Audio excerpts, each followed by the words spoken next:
ప్రభా, మేము నిన్ను నమ్మాము, మీరు కూడా మమ్మల్ని నమ్మండి, అలాంటి బతుకు మాకు ఇవ్వండి.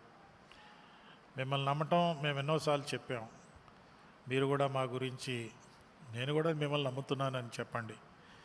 ఈరోజు నీ వాక్యం ద్వారా మమ్మల్ని దర్శించండి. యేసు నామమున ప్రార్థిస్తున్నాం తండ్రి, ఆమేన్.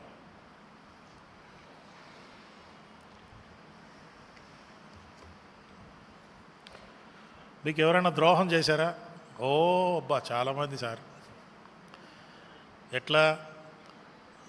ఆ దుకాణంలో వెళ్ళి కొన్నాను, బయట ఏమో పోస్టర్ బలేది పెట్టాడు, కొని ఇంటికి తెచ్చి చూస్తే అదంతా డూప్లికేటు, మోసపోయాను. లేదా ఆన్లైన్లో చూసి ఆర్డర్ చేశాను, ఇంటికి వచ్చే లోపల పొట్లంలో వేరేది ఉంది, మోసపోయాను. ద్రోహం అంటాం కదా, ద్రోహం అనే పదం. ఈరోజు దాని గురించి మాట్లాడుకుందాం. ఎందుకు అంటే, మీలో కొంతమంది ఈ జూలియస్ సీజర్ అనే ఒక స్టోరీ ఉండేది. జూలియస్ సీజరు రోమా చక్రవర్తి. ఆయనను ఒకసారి ఆయన అనుచరులందరూ, ఆయన ఉన్న క్యాబినెట్ వాళ్ళందరూ సడన్గా ఆయన మీద దాడి చేసి అందరూ కత్తిపోట్లతో ఆయన్ని చంపేస్తారు. మీకు కొంతమంది చదివే ఉంటారు ఈ స్టోరీ, జూలియస్ సీజర్. అయితే ఈ అనుచరులు, ఆయనతో ఉన్నవారి క్యాబినెట్లో ఒక ఆయన ఉండేవాడు, ఆయన పేరు బ్రూటస్ అంటారు. బ్రూటస్ మీద చాలా నమ్మకం ఉండేది జూలియస్ సీజర్. ఆయనతో ఉన్నవారిలో ఈయన మీద చాలా నమ్మకం. అలాంటి బ్రూటస్ కూడా ఆ రోజు అందరూ కత్తితో పోట్లు పొడుస్తూ ఉంటే ఈయన కూడా కత్తి తీసి పొడిచేస్తూ ఉంటాడు. అప్పుడు జూలియస్ సీజరు ఆయన చివరి మాటల్లో ఆయన చూసి, యూ బ్రూటస్ అంటాడు. బ్రూటస్, నువ్వు కూడా నన్ను చంపుతున్నావా? నువ్వు కూడా వాళ్ళతో చేరావా? ఎంత ద్రోహం అంటాడు. ఆ తర్వాత జూలియస్ సీజర్ చనిపోతాడు అనుకోండి. అందుకే దీన్ని ఒక సామెతగా వాడతారు. ఎలాగా? వాడు బ్రూటస్ అండి, హీ ఈజ్ ఎ బ్రూటస్ అంటారు. అంటే మోసం చేశాడు, ద్రోహం చేశాడు అనే మాట. బైబిల్లో ద్రోహం అనే పదాన్ని ఈరోజు మనం కొంచెం చూద్దాం. ఎందుకంటే మరి ఈ చివరి దినాల్లో చాలామంది ద్రోహం చేసేవారు తయారవుతారు. ద్రోహం అనే మాటకు వస్తే, మరి ఒక పార్టీ టికెట్ తీసుకొని ఆ పార్టీ టికెట్ ద్వారా గెలుస్తారు. అయితే ఆ పార్టీ అధికారానికి రాకపోతే వీళ్ళందరూ ఏం చేస్తారు? ఇంకో అధికారంకి వచ్చిన పార్టీలోకి జాయిన్ అయిపోతారు. వాళ్ళ కండువగా పెట్టేసి మా పార్టీలో చేరాడంటే, అప్పుడు ఈ పార్టీ నాయకుడు ఏమంటాడంటే, ద్రోహం మా పేరు చెప్పుకొని, మా పార్టీ పేరు చెప్పుకొని గెలిచిన నీవు మళ్ళీ ఆ పార్టీలో చేరుతావా? అంటే మేము ఇక్కడ అధికారంలో లేనంత మాత్రాన మాకు ద్రోహం చేస్తావా అన్నది. మళ్ళీ ఈ పార్టీ ఓడిపోయిందనుకో, మళ్ళీ ఇక్కడికి వస్తాయి. ఈ ద్రోహం చేసేది రాజకీయ నాయకులుగా మాత్రమే కాదు. ఈ ద్రోహం అన్నది మనము ఈరోజు మనం చూద్దాం. ద్రోహం అనే మాట అంటే ఒక వచనాన్ని మనం చూద్దాం. మనము చూస్తూ ఉంటాం కదా, ఒక వచనం ఏంటంటే, ఈ 2 తిమోతి 3వ అధ్యాయంలో ఒక మాట వస్తుంది. ఏంటంటే, అంత్య దినములలో అని చెప్పి, మరి లాస్ట్ టైము మనం ఏం చూసామంటే, మంచిని ద్వేషించువారు అని చూసాం. మనం నార్మల్గా చెడును ద్వేషిస్తాం, కీడును ద్వేషిస్తాం, మంచిది కాని దానిని ద్వేషిస్తాం. కానీ మంచిని కూడా ద్వేషించే వాళ్ళు ఉంటారు. ఎక్కడుంటారు? బయట కాదు, చర్చిల్లో ఉంటారు, ఇంట్లో ఉంటారు, ఆఫీసుల్లో ఉంటారు. వారికి ఒక పేరు పెట్టాడు. ఇక్కడ 3వ వచనంలో పౌలు గారు సజ్జన ద్వేషులు అనే పదం ఇక్కడ వాడాడు. మంచి వారిని ద్వేషించువారు, మంచి క్రియలను ద్వేషించువారు, మంచి సలహాను వద్దనేవారు అనే మాట ఇక్కడ మనం చూస్తాం. అయితే దానికి వెంటనే 4వ వచనంలో చూస్తే ద్రోహులు అనే మాట వచ్చింది. ద్రోహులు అంటే ఈ దినాల్లో ద్రోహం చేసేవారు ఎక్కువైపోతారు. ఎక్కడ? చర్చిలో కావచ్చు, ఇంట్లో కావచ్చు. ఈ ద్రోహం చేయటం అనే మాట ప్రస్తుతం నేను పాస్టరమ్మ గారు ఒక 6 కుటుంబాలకి కౌన్సిలింగ్ ఇస్తున్నాం.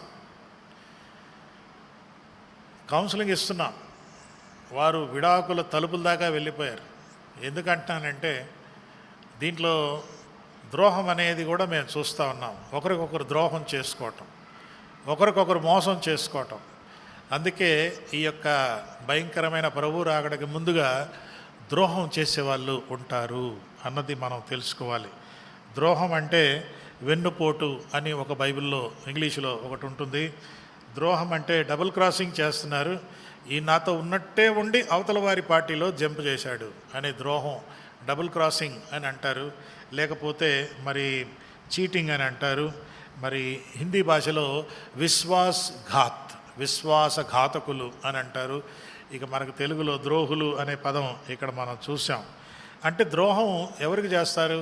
ద్రోహం ఒక వ్యక్తికి చేయొచ్చు, ద్రోహము ఒక స్థలానికి ద్రోహం చేయొచ్చు, లేదా ఒక ఒక ఒక పరిస్థితికి జరిగిన ఒక సంఘటనకు కూడా మనము ద్రోహం చేయవచ్చు. మనుషులకు ద్రోహం చేయటం మనకు తెలుసు, కానీ మరి ఇక్కడ ఒక మాట ఉంది, అంటే ఒక స్థలానికి ద్రోహం చేయటమా? చేయవచ్చు. స్థలానికి ద్రోహం చేయటం అంటే ముఖ్యంగా మరి మనము నివసించే ఇల్లు, అక్కడ పరిశుద్ధమైన పవిత్రమైన క్రియలు జరుగుతున్నాయా లేదా? ఆ ఇంట్లో దేవునికి ఇష్టం లేని కార్యం చేస్తున్నామంటే ఆ ఇంటికే మనం ద్రోహం చేస్తున్నాం. నలుగురు దృష్టిలో మనమేమో మంచి వాళ్ళంగా ఫలానా ఇంట్లో అన్నీ మంచి జరుగుతాయని చెప్పడమే కానీ ఇంట్లో జరుగుతున్న విషయాలు భయంకరంగా జరగవచ్చు. కాబట్టి ఒక స్థలానికి లేదా చర్చికి మనం ద్రోహం చేయవచ్చు. అననీయ సపేరాలు వచ్చి ఇంతేనా బాబు అంటే ఇంతే సార్ అన్నారు. అంతే, సంఘానికి ఒక స్థలానికి ద్రోహం చేశారు.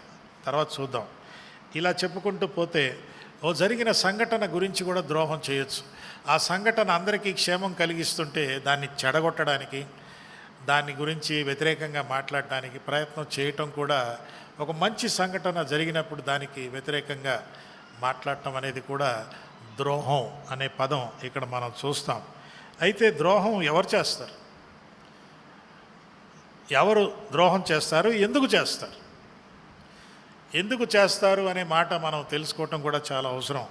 ద్రోహం అనే మాట ఇక్కడ యెషయా గ్రంథం 59లో ఒక మాట ఉంది, మేము చేసిన తిరుగుబాటు క్రియలు నీ ఎదుట విస్తరించి ఉన్నవి, మా పాపములు మా మీద సాక్ష్యము పలుకుచున్నవి. ఓహో, దయచేసి వినండి. మా పాపములు మా మీద సాక్ష్యం చెప్తున్నాయంట. ఈ పాపాలన్నీ ఏమంటున్నట్టు, అదో పాపి నువ్వు చేసిన పాపాలు అంటూ ఇక్కడ దేవునికి తిరుగుబాటు చేశాం, దేవునికి ద్రోహం చేస్తే ఈ ద్రోహం అంటుందట, హలో ద్రోహులు అని మన పాపమే మనకి వ్యతిరేకంగా మాట్లాడతాం. ఇవి చాలా మనం చెప్పుకోవచ్చు. ఈరోజు మనం చదువుకునే యెషయా గ్రంథంలో అదే మనం చూస్తాం. మరి ద్రోహం ఎవరు చేస్తారు? ఎవరు ద్రోహం చేస్తారు? మోసపోయాను బ్రదర్ అంటారు కదా. మా అంకుల్ ఒక ఆయన ఉన్నాడు, అనవసరంగా మీ ఆంటీని చేసుకున్నాను రా అన్నాడు. ఏమైందంటే ఆ రోజు కానీ ఆ అంకుల్ రాకుండా ఉంటే ఎంత బాగుండేది. ఆ రోజు అంకుల్ వచ్చి ఈ అమ్మాయిని పరిచయం చేశాడు, అంతే నా బతికి ఇంతే, మోసపోయాను అంటాడు కదా. ఇలాంటి చాలా మీకు కూడా కొన్ని స్టోరీలు ఉంటాయి కదా. ద్రోహం అనే మాట, ద్రోహం ఎవరు చేస్తారు? మొట్టమొదటిగా మనకు తెలిసిన వారికే ద్రోహం చేస్తాం. అమాయకులతో మనం ఎందుకు ద్రోహం చేస్తాం? తెలియని వారికి మనం ద్రోహం చేయం కదా. తెలిసిన వారికే ద్రోహం చేస్తాం.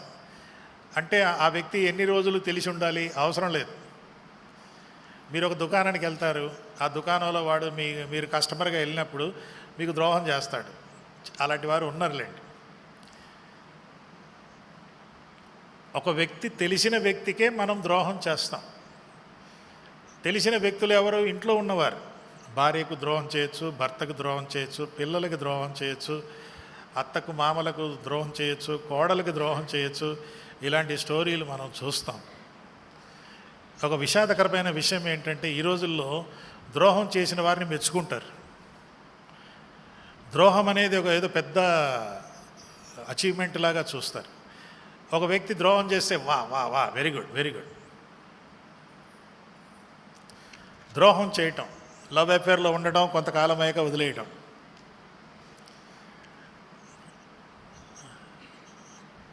నేను నా కూతురు ఒకసారి ఊబర్ కారులో వెళ్తూ ఉంటే వాడు ఒక పాట వేశాడు, సినిమా పాట. ఏంటి ఆ పాట? నా హృదయముకు దారం కట్టి ఎగరేసావే. ఓహో, నా హృదయముకు దారం కట్టి ఎగరేసావా అంటే మళ్ళీ ఇష్టం లేటుకుంటే దారం కట్ చేశాను. అమ్మాయి కూడా ఏమంటుంది, నేను నీకు ఇష్టం కాబట్టి నా హృదయానికి దారం వేసుకొని వేలాడి అప్పుడప్పుడు నా హృదయానికి దారం కట్టి ఎగరేసావు, ఇప్పుడు నేను ఇష్టం లేదు, ఇంకొక అమ్మాయి వచ్చింది కదా కాబట్టి ఈ దారం కట్ చేసి. ద్రోహం అనే మాట.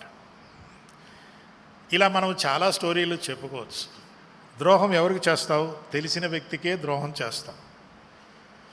రెండవది, మరి ద్రోహం అనేది ఆకస్మికంగా జరగదు. Betrayal is always planned. చేస్తున్నామంటే సడన్లీ పొద్దున్న లేచి చీటింగ్ చేయవు. చీటింగ్ చేస్తానని ప్రణాళిక వేసుకుంటావు.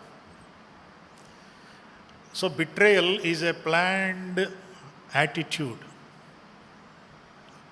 ఒక ప్రణాళిక, ఒక వేసుకున్న ప్రణాళిక, ఒక వైఖరి అన్నమాట. ఆకస్మికంగా జరగదు. బైబిల్లో చూడండి, యూదా ఇస్కరియోతు ఆకస్మికంగా యేసు ప్రభువును ద్రోహం చేయలే, ప్లాన్ చేశాడు. ఎలా?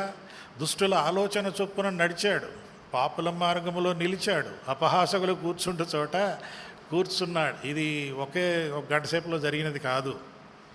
మనం ఎవరికైనా ద్రోహం చేయాలంటే, భార్యకు కానీ భర్తకు కానీ ఎవరికైనా ద్రోహం చేయాలంటే అది ఆకస్మికంగా జరగదు, అది ప్లాన్డ్.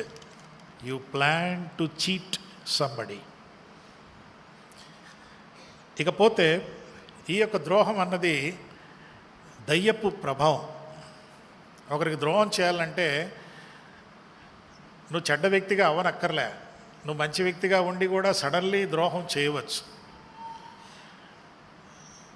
యోహాను సువార్తలో మీరు చూస్తే ప్రభు బల్లలో పాల్గొన్న యూదా ఇస్కరియోతు ప్రభు బల్లలో అప్పుడప్పుడే పాల్గొని బయటికి వెళ్ళిపోయాడు. అక్కడ ఒక వచనం ఉంటుంది, ఏంటో తెలుసా? అప్పుడు సాతాను అతనిలో దూరెను.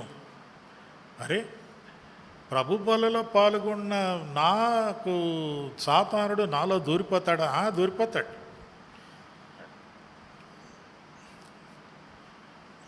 ఇప్పుడు ఈ ప్రభు బలలో నువ్వు పాల్గొని అట్లా బయటికి వెళ్ళావా లేదో, నీకు నీ భార్యకు జగడం అవ్వచ్చుగా. ఏమే వంట చేసావా లేదా? లేదండి, ఆర్డర్ చేస్తున్నావు, స్విగ్గీలో తెప్పించుకుందామంటే బ్లా బ్లా బ్లా బ్లా అరిచేశారు. మరి పాల్గొన్నావు కదా ప్రభు బలలో. కాబట్టి యూదా ఇస్కరియోతు ద్రోహం చేశాడు. ఎప్పుడు? ప్రభు బలలో పాల్గొన్న తర్వాత. ప్రభు బలలో పాల్గొన్నంత మాత్రాన పరిశుద్ధంగా ఉంటాను, ఆదివారం సాయంత్రం దాకా ఏమీ అవసరంలే, గడప దాటితేనే వాడు ఉంటాడు రెడీగా. మీరు నాకు ఎలా షేక్ హ్యాండ్ చేస్తారో వాడు కూడా షేక్ హ్యాండ్ ఇస్తాడు. హలో, అయింది అక్కడ, అయిపోయింది, రా ఇక రా, ఈ వారం అంతా నువ్వు నా కంట్రోల్లో ఉంటావు. అది ద్రోహం. అది ద్రోహం. ద్రోహం అనేది ఒక ప్రభావితమైంది దుష్టుని. అందుకే ఇప్పుడే ప్రార్థన చేశాం కదా, ఏం ప్రార్థన చేశాము? చేయబోతున్నాం. ఏంటది? మమ్మల్ని శోధనలోనికి తేక. మీరు చేశారులే, కానీ నేను ఆడ బయట ఉన్నానులే వెయిటింగ్. ఎందుకంటున్నానంటే ద్రోహం ఈ రోజుల్లో బాగా విస్తరించిపోతుంది. చాలా బాధాకరంగా ఉంది. కుటుంబంలో గొడవలు, తగాదాలు, అరుపులు. ఈ మధ్య ఎవరో వీడియో తీసి పంపారు నాకు, అయ్యగారు ఇదిగో మేము ఇలా కొట్లాడుకుంటున్నాం.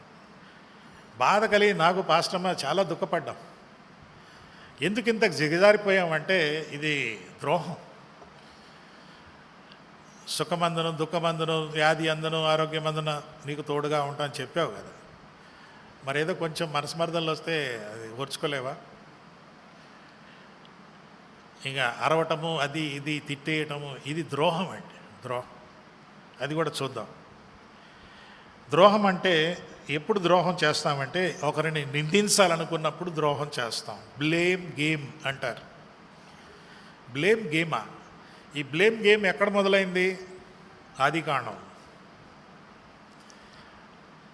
ఆదామా ఎక్కడున్నావయ్యా? దేవుడా నీకేం కనపడినా, నీకు జీపీఎస్ లేదా నీ దగ్గర? అలాగే అనలేదులే. ఆదామా ఎక్కడున్నావు? లొకేషన్ పెడతావా? మనం అడుగుతాం కదా లొకేషన్ కావాలని. దేవునికి లొకేషన్ ఏమీ అవసరం లేదు. ఆదామా ఎక్కడున్నావు? నేను చెప్పిన మాట విన్నావా? అది పలానా పండు తినొద్దంటే తిన్నావా అంటే అక్కడే వచ్చింది. దేవునికి ద్రోహం చేయాలంటే నింద అనేది వాడాలి. ఒక వ్యక్తికి ద్రోహం చేయాలంటే నింద అనేది మన మైండ్లోకి రావాలి, నిందించాలి. సో దేవుడు నిందించాడు. ఏమని నిందించావు? ఏమని నిందించాడు? నేనేమన్నా పెళ్లి చేయమని అడిగానా? నువ్వే ఆమెను తీసుకొచ్చావు. అలాగ అనలేదులేండి. నీవు ఇచ్చిన ఆ స్త్రీ అంటే ఆ స్త్రీ మంచిదే, నువ్వే చెడ్డోడివి. ద్రోహం అనే మాట ఎవరు ద్రోహం చేస్తారు? ఎవరైతే నిందించడానికి పూనుకున్నారో వాళ్ళు ద్రోహం చేస్తారు. ఇంకోటి, వీళ్ళలో నింద ఉంది కాబట్టి ఆ నింద నుండి తప్పించుకోవటానికి వేరే వారికి నిందిస్తా. దేవుడు వచ్చాడు, ఏమయ్యా పండు తిన్నావా అని దేవుడు ఆయనని ఓపెన్గా అడిగితే, అరే దేవుడు నన్ను నిందిస్తాడేంటి? నో. సో నన్ను ఎవరన్నా నిందిస్తే ఆ నిందను ఎదుర్కోవటానికి అవతల వ్యక్తిని నిందిస్తాను. అందుకే ద్రోహం చేస్తా. ఇంకా ఏమన్నా ఉందా? ఇంకోటి ఏంటంటే, ద్రోహం ఎప్పుడు చేస్తారంటే ఒక వ్యక్తి మీద పగ తీర్చుకోవటానికి ద్రోహం చేస్తాం. ఒక వ్యక్తిపై పగ తీర్చుకోవటానికి ద్రోహం చేస్తాం. నువ్వు ఇంత చేస్తున్నావా, నీ సంగతి చూస్తాగా అంటూ ఆ వ్యక్తిపై పగ తీర్చటానికి ద్రోహం చేస్తారు. నువ్వు నాకు ఇది చేసావు కదా, నేను కూడా చేస్తాను. నువ్వు నన్ను ఇట్టంటున్నావు కదా, నేను కూడా అంటాను. నువ్వు పలానా ఆమెతో తిరుగుతున్నావు కదా, నేను కూడా తిరుగుతాను. నేను కూడా ఇంకొక ఆయనతో తిరుగుతాను. ఎంత డేంజర్ కదా. ద్రోహం ఎవరు చేస్తారు? ద్రోహం ఎవరు చేస్తారంటే ఎవరైతే మరి వారిపై నిందను తప్పించుకోవటానికి వేరే వాళ్ళని నిందిస్తారు. ఇదే ద్రోహం. ఇకపోతే మరి వారి మీద దుష్ప్రచారం. ద్రోహం ఏంటంటే వీళ్ళ పేరు ఎట్లయినా బదనాం చేయాలి. మా వ్యక్తి మంచి వ్యక్తే, కానీ ఎట్లయినా బదనాం చేయాలి. ఏదో ఒకటి పెట్టేసి ఆ వ్యక్తిని బదనాం చేయాలి. ఇది కూడా ఆ వ్యక్తి ఎడల నీవు ద్రోహం చేస్తున్నావు. లేనిపోనివి సృష్టించి ఆ వ్యక్తి గురించి దుష్ప్రచారాలు చేయటం, ఇది మనం చూస్తాం. ఇవన్నీ ఎందుకంటున్నానంటే ద్రోహం అనేది ఈ రోజుల్లో చాలా విస్తరించిపోతూ ఉంది. మళ్ళీ అక్కడికే పోవాలి కదా. ఈ ద్రోహం అనేది ఎక్కడ మొదలైంది? మళ్ళీ ఆది కాండంగా పోవాలి. ఆది కాండంలో మీరు చూస్తే ద్రోహము ఫౌండర్ ఎవరు? ద్రోహం స్థాపకుడు ఎవరు? ఆదాము గారు. ద్రోహం ఎందుకు చేస్తారంటే ఆది కాండంలో 4 సూత్రాలు ఉన్నాయి. ఒకటి ఏంటంటే, ముందుగా సహవాసంలో షిఫ్ట్ అయిపోతాం. దేవుని సహవాసం నుండి దయ్యపు సహవాసానికి వెళ్తే ద్రోహం జరుగుతుంది. అదే జరిగిందిగా ఐదేన వనంలో. అప్పటి వరకు దేవునితో సహవాసం కలిగిన వీళ్ళు దయ్యపు సహవాసంలోనికి షిఫ్ట్ అయ్యారు. అప్పుడే ద్రోహం అనేది జరుగుతుంది. రెండవది, దేవుడిచ్చిన సలహాని తృణీకరించి సైతాను సలహాను పూనుకున్నారు. అందుకే ద్రోహం జరిగింది. దేవుడు సలహా ఇచ్చాడు, మీరు ఫలించండి, వశపరుచుకోండి, అధికారంలో ఉండండి, ఈ సృష్టికి మీరే కిరీటం, మీకు మొత్తం అధికారం ఇస్తున్నాను, జస్ట్ నాతో నడవండి అంతే అని దేవుడిచ్చిన సలహాను పక్కన పెట్టి ఈ సలహా తీసుకున్నారు. ఈ సలహా ఏంటంటే దేవునికి ఎలా ద్రోహం చేయాలి. ఈ సలహా ఏమంటుంది? మీకు ఆ దేవుడు అవసరం లేదు, అసలు మీరు ఆ దేవుడి కింద ఎందుకు ఉండాలి, మీరే దేవుళ్ళు, మీ కళ్ళు తెరుచుకుంటాయి, మీరు దేవుళ్ళు అయిపోతారు. కాబట్టి పెత్తనం మీ జీవితానికి మీరే పెత్తనం చేసుకోండి అంటే ఈ తప్పుడు సలహా విన్నప్పుడు ద్రోహం జరుగుతుంది. తర్వాత ద్రోహం ఎప్పుడు జరుగుతుందంటే తప్పుడు అంచనాలు వేసుకున్నప్పుడు. ఇక్కడ సాతానుడు వచ్చి చాలా బాగా వివరించాడు, మీరు చావనే చావరు, అవునా? మీ కళ్ళు తెరుచుకుంటాయి. ఇప్పుడేం మూసపడలేదే, తెలుసుకుంటాయా? అవునా? మీరు దేవుళ్ళు అయిపోతారు, అవునా? అంటూ ఇవన్నీ కూడా అంచనాలు వేసుకొని, అరే వీడి సలహా బాగుందే, దేవుడు మనల్ని మోసం చేశాడు అని చెప్పేసి ఈ దుష్ట సలహా. ఆదికాండంలో 1వ కీర్తన ఉంది, తెలుసా మీకు? ఏంటది? ఆదాము దుష్టుని ఆలోచన చొప్పున నడిచెను, దుష్టుని మార్గములో వెళ్ళెను, అపహాసకుడైన సాతానుతో కూర్చుండెను. ద్రోహం అనే మాట. ఏమిటి ద్రోహం అని చూస్తే, మరి సహవాసం మారింది, సలహాలు మారిపోయాయి. కాబట్టి దాని పరిణామాలు ఏంటి? నాశనం. ఒకడికి ఒక మార్గము మంచిగానే కనిపించును కానీ అది అంతములో మరణానికి దారితీస్తుంది. ద్రోహం. తప్పిపోయిన కుమారుడు ఫ్యామిలీకి ద్రోహం చేశాడు. ఎలా చేశాడు? నాకు ఈ సహవాసం నుండి బయటికి వెళ్ళిపోతానన్నాడు. సేమ్ సూత్రం. మళ్ళీ ఏమన్నాడు? నాకు మా నాన్నగారి ఇంట్లో ఉన్న సలహాలు మాకు అనవసరం, నేను బయటికి వెళ్తాను, నాకు నేనే సలహాలు తీసుకుంటాను. బయటికి వెళ్ళిపోయాడు. తన సొంత అంచనాలు వేసుకున్నాడు. నాన్నగారి ఇంట్లో ఉంటే అంచనాలు వేరుగా ఉంటాయి, క్యాలిక్యులేషన్లు వేరుగా ఉంటాయి. బయటికి వెళ్తే లోకం మనకు వేరే రకాల క్యాలిక్యులేషన్లు ఇస్తుంది. అందుకే అటు వెళ్ళిపోయాడంటే ఆయన తప్పుడు అంచనాలు ఎలాగేశాడు? తప్పుడు అంచనాలు వేశాడు అంటానికి ఒక మంచి పదం ఉంది అక్కడ. ఏంటంటే దుర్వ్యాపారము వలన అన్నీ పాడు చేసుకొనెను. అంటే ఎన్ని అంచనాలు వేసుకుంటే పందుల దగ్గరికి వెళ్ళి కూర్చున్నాడు. ఆయనకు వచ్చిన డబ్బుతో ఆయన జీవితం అంతా ఒక హోటల్లోనే ఉండొచ్చు హాయిగా. కానీ దుర్వ్యాపారము వలన, ఎందుకంటే తండ్రికి ద్రోహం చేశాడు కాబట్టి వాడు వర్ధిల్లలేదు. మనం ఒక వ్యక్తికి ద్రోహం చేసినప్పుడు మనము వర్ధిల్లము, మనకు ఆశీర్వాదం లేదండి. ముఖ్యంగా ఫ్యామిలీ లైఫ్. వచ్చే నెల ఫ్యామిలీ సెమినార్ చేస్తున్నాం, సిద్ధపడండి. చాలా ప్రఖ్యాతిగాంచిన దంపతులే వచ్చి మనతో మాట్లాడతారు. వచ్చే వారం బహుశా అనౌన్స్మెంట్ చేస్తాను, సిద్ధపడండి. ఎందుకంటే మనకి ఈ ద్రోహం అనేది కామన్ అయిపోయింది, చీటింగ్ అనేది కామన్ అయిపోయింది. నా భార్యకు నేను మోసం చేశానంటే చాలా హైగా ఫీల్ అయిపోతున్నాడు ఆ వ్యక్తి. నా భర్తకు నేను మోసం చేశానని ఆమె ఫీల్ అయిపోతుంది. ద్రోహం అండి. ద్రోహంలో అతిశయించేది ఏమీ లేదు. అక్కడ జరిగిందేంటి? మాట విన్నారు. సహవాసము నుండి, దైవ సహవాసము నుండి దేవుని దయ్యపు సహవాసానికి వెళ్ళారు. ఈ మధ్య నేను కొన్ని ప్రేయర్ మీటింగ్స్లో యాకోబు పత్రిక 3వ అధ్యాయంలో జ్ఞానం గురించి మాట్లాడుతూ ఉన్నాను. యాకోబు పత్రిక 3వ అధ్యాయంలో మీరు చూస్తే అక్కడ 2 రకాల జ్ఞానం మనం మాట్లాడుకున్నాము. మీలో కొంతమందికి తెలుసు, అయినప్పటికీ సంఘానికి చెప్పాలని ఆశపడుతున్నాను.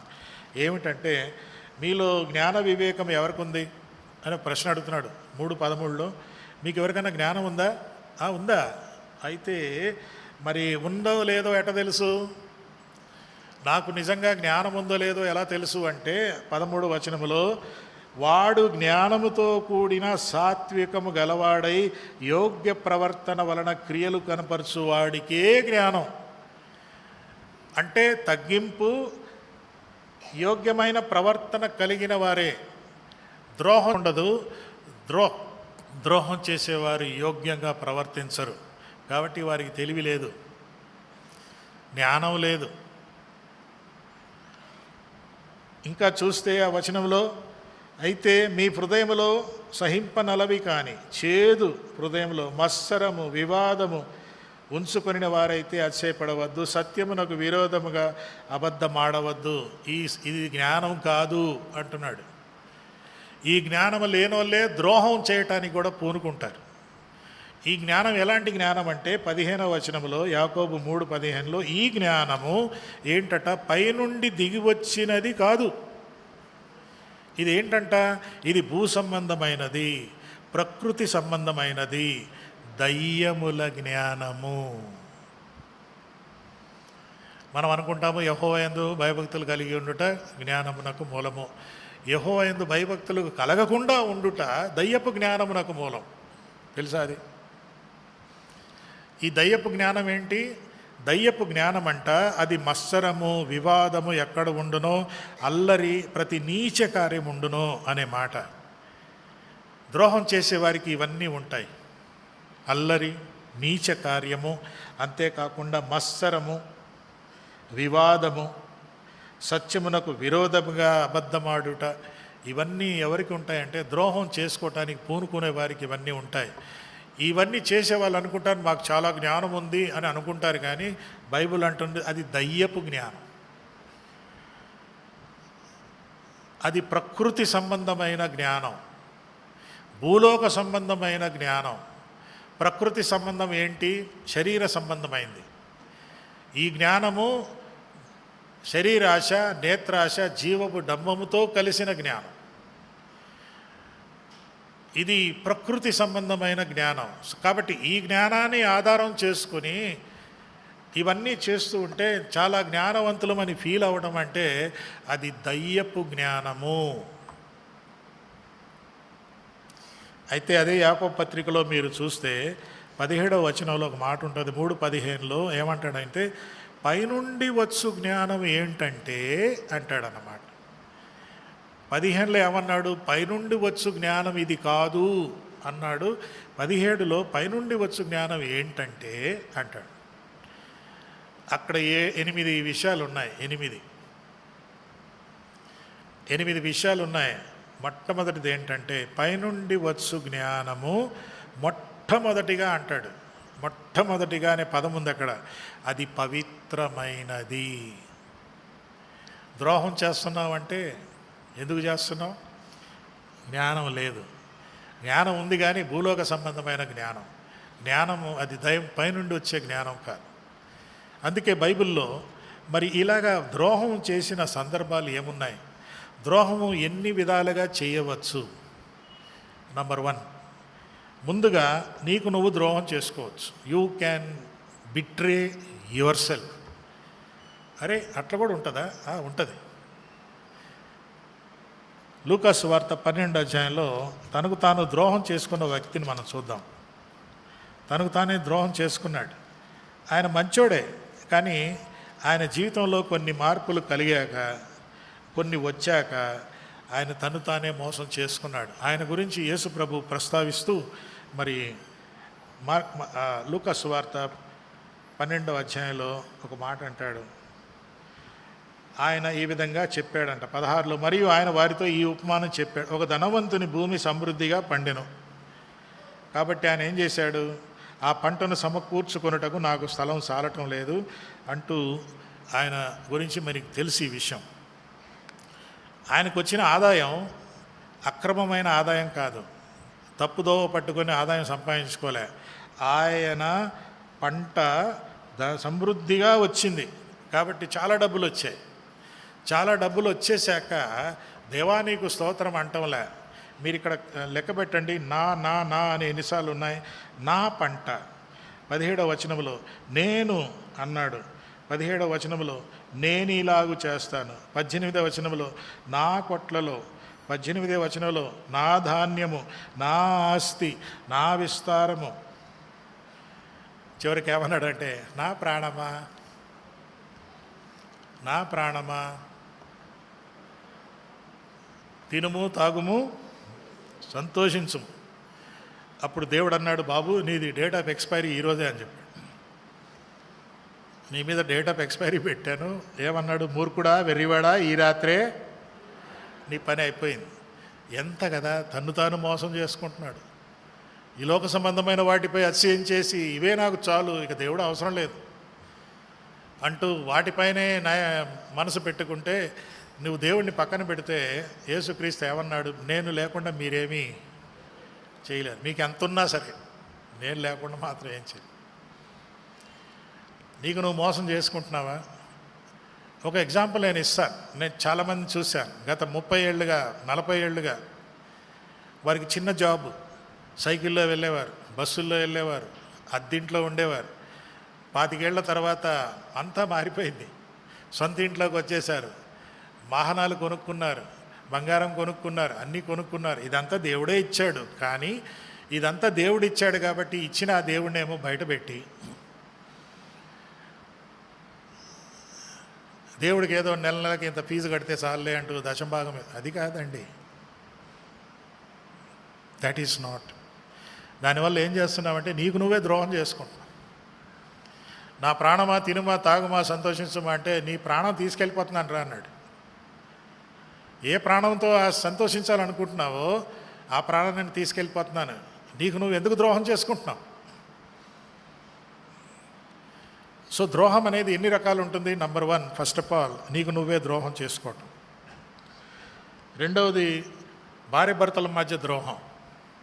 బైబిల్లో బెస్ట్ ఎగ్జాంపుల్ ఎవరంటే హోషియా, ఆయన భార్య గోమెరు.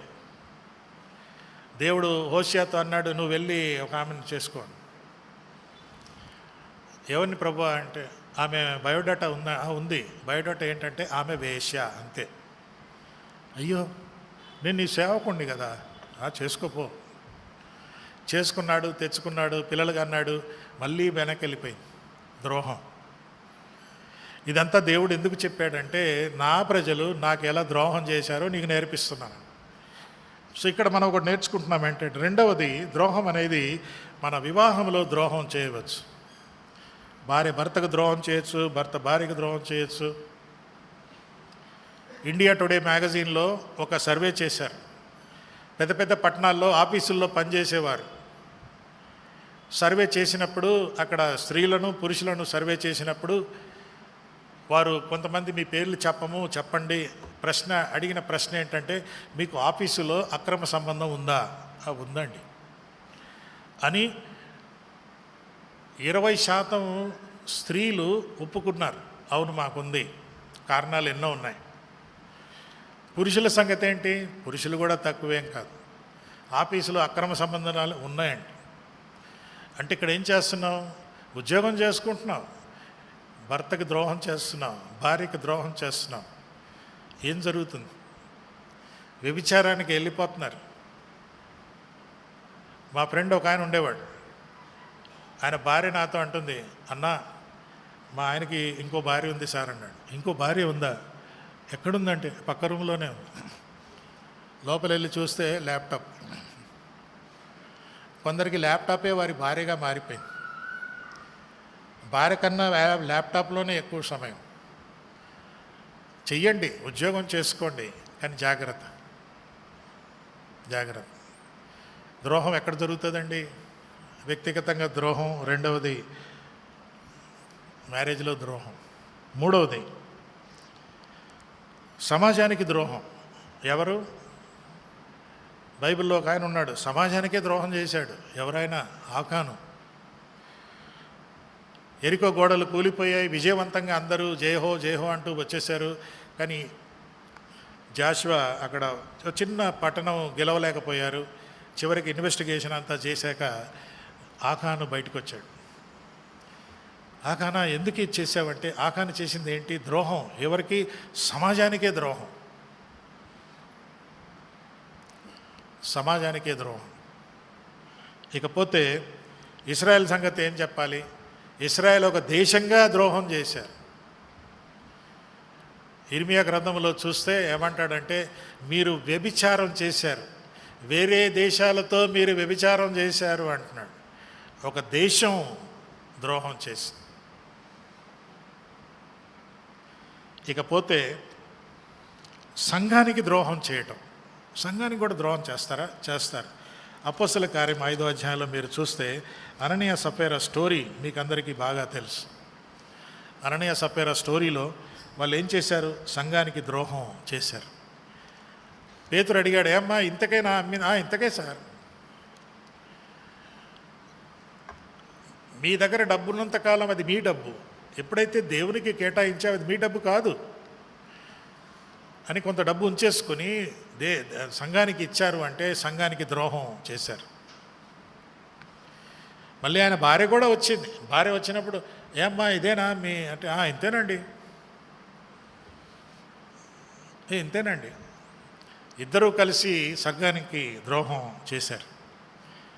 సంఘానికి ద్రోహం చేసే స్టోరీలు చాలా ఉన్నాయి, నేను చెప్పగలను. చాలా చాలా ఉన్నాయి.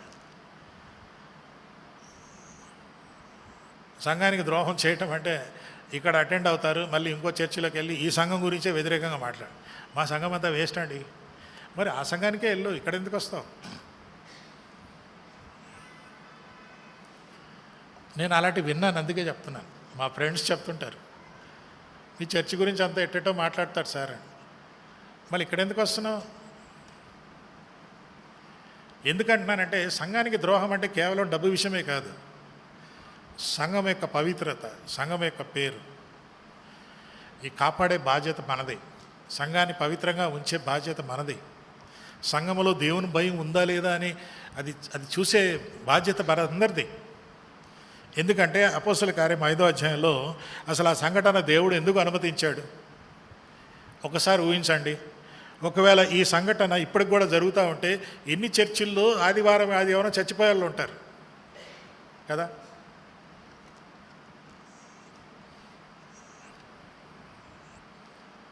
మీకు చాలా ఎగ్జాంపుల్స్ ఇవ్వగలను, కానీ మాటలు బయటికి వెళ్తాయి, అందుకే చెప్పలేను. అక్కడ ఒక మాట ఉంటుంది అపోస్తల కార్యం 5వ అధ్యాయంలో. అసలు ఆ సంఘటన ఎందుకు జరిగిందంటే 5వ అధ్యాయంలో వారు చనిపోయిన తరువాత మరి ఇంచుమించు 3 గంటలకి అనే మాట వస్తుంది. 11వ వచనంలో సంఘం అంతటికి ఈ సంగతులు వినిన వారికి అందరికీ మిగుల, అది అంటే దేవుని భయము సంఘములో ఉండటానికి మన బాధ్యత. ఆ దేవుని భయం లేదనుకో మనం సంఘానికే ద్రోహం చేస్తున్నాం. ఆలోచించండి. దేవుని భయం తగ్గిపోతుంది. మళ్ళీ మా పిల్లలు మా మాట వింటలేదండి, దేవుని భయం లేదంటే నీకుందా? అసలు తల్లిదండ్రులుగా మీకుందా? దేవుని భయం లేదు. అందుకే ఇక్కడ ఏమంటారంటే సంఘం అంతటికి వినువారికి అందరికీ మిగుల భయము కలిగిన. ఎందుకంటే ఒక ఫ్యామిలీ సంఘానికి ద్రోహం చేసి, అయితే మరి చివరిగా ఈ ద్రోహం నుండి ఎట్లా తప్పించుకోవాలి? దానికి ముందు ఇంకో మాట కూడా మీకు చెప్పాలి.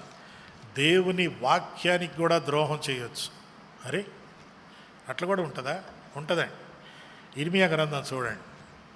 ఇర్మియా గ్రంథం 6వ అధ్యాయం నిన్న మార్నింగే నా డివోషన్లో నేను రాశాను. అది నాకు చాలా పెద్దగా ముఖం మీద పంచికొట్టినట్టు. వాక్యానికి కూడా ద్రోహం చేయొచ్చా? చేయొచ్చండి. ఎట్లా చేస్తారు? 6వ అధ్యాయం ఇర్మియా గ్రంథం 6వ అధ్యాయం 10వ వచనంలో ఏమంటారంటే, ఎవరికి సాక్ష్యం విందునుగా నేను ఎవరితో మాట్లాడాలి, ఎవరికి సాక్ష్యం ఇస్తాను అంటున్నాడు దేవుడు. అంటున్నాడు, అరే కిస్సే బాత్ కరు, ఎవరితో మాట్లాడాలి? నేను ఎవరితో మాట్లాడాలి? వినేవాళ్ళు ఎవరైనా ఉన్నారా? ఎవరితో మాట్లాడాలి? ఎందుకు అంటున్నాడంటే దేవుడు ఇక్కడ చూడండి, విందురని నేను ఎవరితో మాట్లాడాలి, వింటారని నేను ఎవరితో మాట్లాడాలి, ఎవరికి సాక్ష్యం ఇవ్వాలి? ఎందుకంటే వారు వినుటకు తమ మనసు సిద్ధపరచుకొనలేదు, అందుకే వింటంలే. నువ్వు గుళ్ళో వచ్చి కూర్చోవచ్చు, మనసు సిద్ధంగా లేదు. వాక్యం వినటానికి మనసు సిద్ధంగా లేదు, కాబట్టి ఎవరికి చెప్పాలి? ఇది కూడా దేవుని వాక్యానికి ద్రోహం. వినటానికి వచ్చావు, గుడికి వచ్చావు, ఆరాధిస్తున్నావు, కాబట్టి అది వినకుండా వినటకు చూడండి మనసు లేదు, వినటానికి మనసు లేదు. మరి ఎందుకు కూర్చున్నావు ఇక్కడ? రెండవది, ఇదిగో వారు యెహోవా వాక్యమందు సంతోషం లేదు, వారికి సంతోషం లేదు. వాక్యం వింటాము, వాక్యం విందాం అని సంతోషమే లేదు. గుడి మళ్ళీ ఆదివారం వచ్చిందా అప్పుడే అని వాళ్ళు ఉన్నారు. అబ్బా మళ్ళీ ఆదివారం వచ్చింది, అరే మళ్ళీ గుడికి వెళ్ళాలి, మళ్ళీ ఆ ప్రసంగం వినాలి. అలాంటి మనస్తత్వం కలిగితే వాక్యము ఎడల ద్రోహం. ఇక మూడోది చూడండి, సంతోషము లేని వారై దానిని తృణీకరిస్తారు. 3 మాటలు. మనస్సు సిద్ధంగా లేదు, వినటానికి సంతోషం లేదు, కాబట్టి తృణీకరిస్తారు. ఈ 3 జరిగేవనుకో మనము దేవుని వాక్యం వింటూ కూడా దానికి ద్రోహం చేయొచ్చు. ఈ 3 చేసి అయితే అయ్యగారు మరి ఏం చేద్దాం ఇక్కడ, ఈ ద్రోహం నుండి ఎట్లా బయటపడాలి అని అంటే, బయటపడేది ఏమీ లేదు. దేవుని వాక్యానికి దేవుని భయం అనేది మనకు రావాలి. యోసేపు జీవితంలో ఒక స్త్రీ వచ్చింది, అమ్మా నేను వ్యభిచారం చేయను, నేను జైల్లో పెడతా, నో ప్రాబ్లం.